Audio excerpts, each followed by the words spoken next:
Hi everyone and Assalamu alaikum. My name is Amna Asif and welcome to my YouTube channel. I am very excited but a little nervous because this is my first video, but I've been wanting to do this for years now, but something or the other came up and I couldn't. But today was the day that I decided that I'm going to sit down and I'm going to record this video with all flaws intact, and you might be able to hear traffic in the background because I am on one of the busiest streets right now, but it is what it is. So, without further ado, for those who do not know me, I run a mental health company in Pakistan called Relive Now, which is one of its kind. And what we do is offer online counseling and therapy services to clients across the world and simultaneously promote mental health advocacy through digital platforms and in collaboration with different companies, schools, and universities. So, if you'd like to check more of our work, you can check out the website and the social media handles that I will link down below in the description. And if you're looking to collaborate or to partner with us, just leave a message there and my team will get back to you. So that is where the title comes in as well. Five lessons or advices that I have for you as an entrepreneur that I have learned during my time of running a company as an individual. These advices are not specifically for an entrepreneur. It could be anyone who's just getting into their career, who's just getting out of college and looking for job opportunities. And just in general life advice. But yes, some things will be specific for entrepreneurs. So whoever you are, whoever is listening to this, you can take. I hope you can take something out of it and use it to just make your lives a little easier and not repeat the mistakes that I did. So the first advice that I have for entrepreneurs specifically, and the ones that are doing it as a solo entrepreneur, is that always remember that it's a very lonely journey. I cannot emphasize on this enough that do not expect to have the same kind of support that you had in your school, in your college, or in your job days.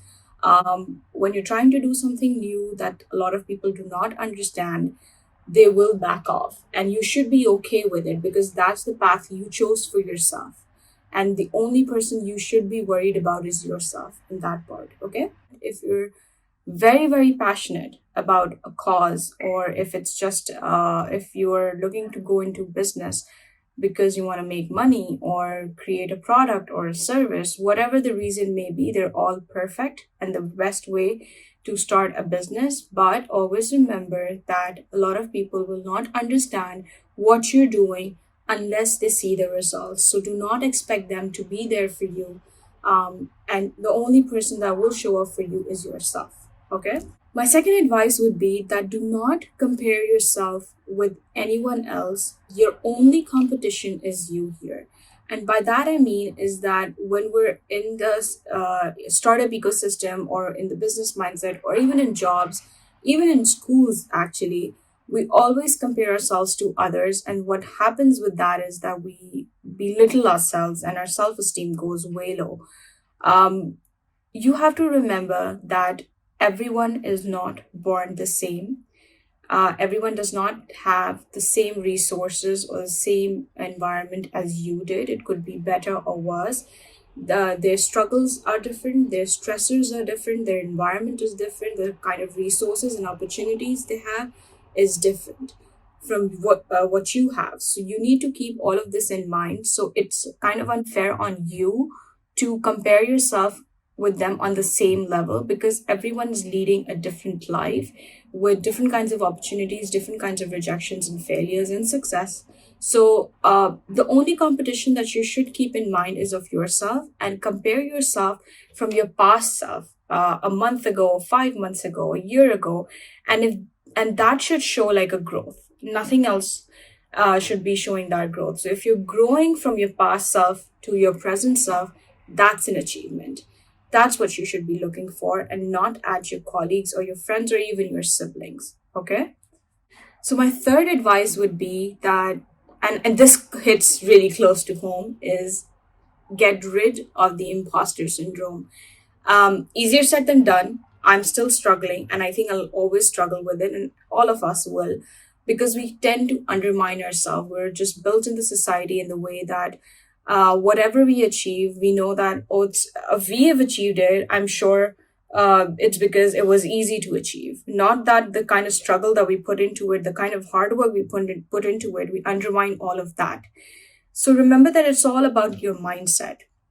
If you do not celebrate, or you do not sit back and look at what you have achieved, and you do not appreciate yourself enough, you will always be undermining yourself. Your self-esteem will always be hitting the bottom. Your confidence will always be hitting the bottom, and because of that, you might make wrong decisions, right? So it's all about the mindset. If you can fix this, it's going to go a long way.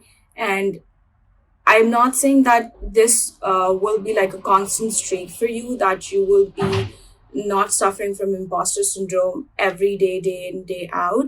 You will. But the goal here is to jump back into not undermining yourself and actually accepting that you are good enough, you are achieving things that a lot of people have failed. They have not achieved it. So it's okay to accept that you're good, okay? So it's all about the mindset, and kind of like try to get rid of the imposter syndrome, okay?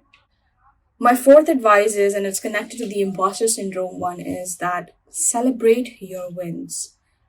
Only you know the kind of blood, sweat, tears, and hard work that has gone into achieving what you have achieved. And a lot of people might not understand it because they do not know what it takes to become an entrepreneur. They do not know what goes into being an entrepreneur. It's kind of brutal. I would say that would be the right word. It's kind of brutal to become one. So the best thing that you could do for yourself and for your self-esteem, and get that dopamine in your head going, is celebrate your wins. Be it the biggest one, if you've scored like a very big client that you've been looking after, your dream client, or even if it's like completing the tasks for the particular day. It's a small win or a big win, doesn't matter. Just celebrate it and pat yourself on the back that you've made it. Okay? And my last advice would be that prioritize yourself. And this is something that I've struggled with personally as well. That obviously, when we're in the system, everything is going so fast, everything is evolving so quickly, that we think, oh, if we miss out on this opportunity, the next one might not come. I may be going against the rules here, but I think that opportunities will always be there, especially in the world that we're living in, which is so global and so connected. Before that, maybe just finding opportunities in Pakistan or any specific country might have been difficult, but now it's basically a global village. So the opportunities will always be there. You need to pick and choose which ones you should go for. Obviously, if you're starting off very in the beginning, that's not the right time to pick and choose opportunities, because that's where you're trying to build up your company. So go for whatever comes your way, and that will benefit your company. But as you move forward, as you're growing, pick and choose what is best for you, what will give you the best kind of results, and what is it that you can invest your time and your energy in. Don't jump at every opportunity, because ultimately you are going to burn out and you might not be able to deliver the results that you have promised. And that would lead to a bad report and a review for your particular company, right? So just understand that if you are physically and mentally, emotionally fit, only then you can perform well in your company as well, in your business as well, right? So, opportunities will always be there. You need to prioritize yourself first and only choose the ones that benefit your company in the long term and in the short term. It could be a mix of both as well, but only pick and choose a certain amount of opportunities that you know that you can give your 100% to. Okay, that way what will happen is that you will be maintaining a certain kind of work life balance, and you will be able to deliver a good result in all of them. So these are the 5 lessons that I have learned during my entrepreneurial journey, and I thought it would be best to share it with you because these are very simple lessons, but they make the most impact. And I think if you feel the same, if you're an entrepreneur, an aspiring entrepreneur who feels the same, or if you have something to add to what I said, you can leave some comments down below so that we can add that as well. And if you like the video, please don't forget to hit the like button and the subscribe button, just a sort of encouragement for myself to keep on making some videos like that.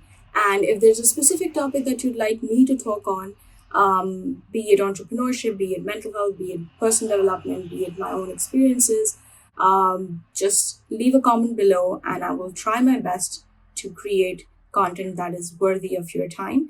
I also am on Instagram, so if you want to engage with me over there, you can check out the content there as well and just show some love and support to your fellow entrepreneur. Have a great day, everybody. Take care. Bye.